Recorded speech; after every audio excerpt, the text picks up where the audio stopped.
बच्चा कब से अगवा हो गया और उसको कौन ले गया, ये बहुत परेशान है। इनकी वज़ीर आला से अपील है, इनकी आईजी साहब से अपील है, बकाया ये इनकी ज़बान।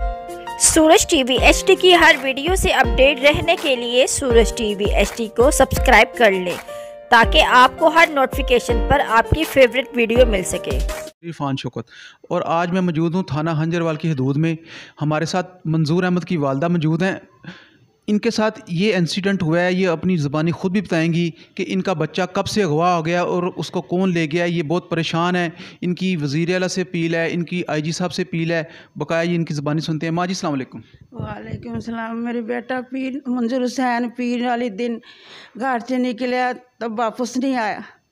तो उसको वापस नहीं आया तो उसको आपने कोई फ़ोन किया तो क्या हुआ? नहीं, मैंने फ़ोन भी नहीं किया। फ़ोन किया, उसको फ़ोन बंद जा रहा। अच्छा।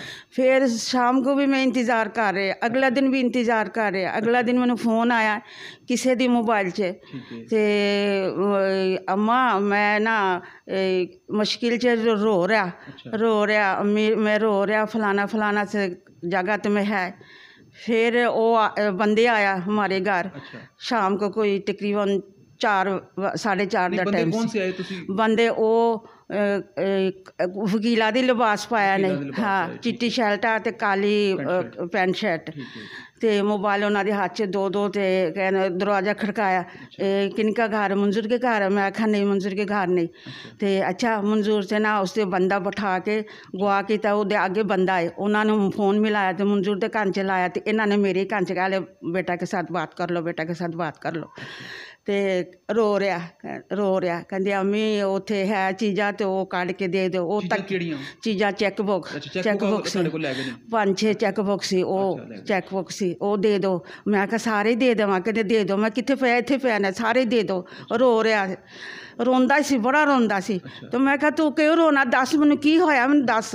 तो इन्हों ने लिया के तो बाहर निकलिया। मैं दसो मैं ओदी माँ है, मैं ओदी बाप है, माँ है, सारा कुछ मैं है। ओदी कोई ना कोई भैन ना कोई भरा ना कोई प्यो ना कोई, मैं कली है। मेरे सिर ते साया है। तो वो लिया के तो फटाफट लिया के तो गड्डी च बह के तो बंदियां ने पूछे इनका रेंट दे घर है, अपना घर है? उन्हें कहने ये रेंट ते घर है। तो फटाफट बह के तो चला गया। उस तो बाद एक दिन रात 11:30 बजे फ़ोन आया। कह रहे ने अम्मा मैं फैसलाबाद फिर रहा। तो पीछे आवाज़ आ रहे ने, बंदियां दी पीछे आवाज़ आ रहा है, चल चल चल बस कर बस कर बस कर बस कर। तो बस बंद। उस तो बाद ਤੁਹਾਨੂੰ ਸ਼ੱਕ ਕਿੰਦੇ ਤੇ ਤੁਹਾਡਾ ਮੁੰਡਾ ਕੌਣ ਲੈ ਗਿਆ ਜਾਂ ਕੀ ਮਸਲਾ? ਤੁਸੀਂ ਕੋਈ ਲੈਣ ਦੇਣ ਦਾ ਕੋਈ ਰੌਲਾ? ਕੋਈ नहीं, कोई लैन देन दा रौला नहीं, कुछ नहीं। मंजूर दी दोस्त नू फोन किया किसी ने, 50 लाख रुपया दियो तो आन के बंदा लिया जाओ।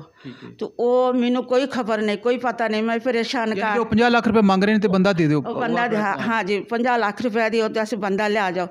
मेरे बेटा इन्ना दिन होया कोई खबर नहीं। मैं पुलिस वाला ने फ़ोन किया, उन्होंने भी आके सारा कुछ लिखा गया। उन्होंने भी FIR हो गया, सारा कुछ हो गया। उन्होंने कुछ भी नहीं किया। मेरी अपील है मरियम नवाज को, बड़े जो भी है ID साहब DD साहब जो भी है, मेरी अपील है मेरे बच्चे लब के दे। मेरे सिर ते साया है, मेरे सिर ते साया, और मेरे को बच्चा है नहीं। मैं इन्ना जोगी नहीं, मेरी बच्चा चाहिए। फिर मेरी बच्चा दोस्तां ने मेरे घर आया, आके मैंने पूछा मंजूर कितना? मैं कहा मैनू नहीं पता कितने। कहते सानू तो फोन आया उन्होंने गुआ किता ने, उन्हें 50 लाख रुपये मांगते हैं। हुण मैनू दसो किराए तो मकाने में 50 लाख कित्थों जावां?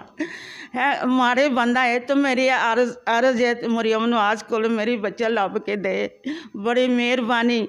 मैं इन्ना जोगे नहीं, मेरे सिर ते साया है, वही मेरे सिर ते ताज है। बेवा औरत मैं।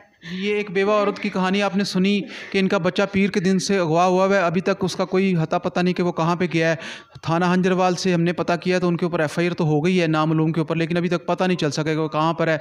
हम IG साहब से, इन्वेस्टिगेशन इंचार्ज से, तमाम लोगों से अपील करते हैं कि इनके बच्चे को जल्द से जल्द ढूंढा जाए और पता चले कि वो कहाँ पर है।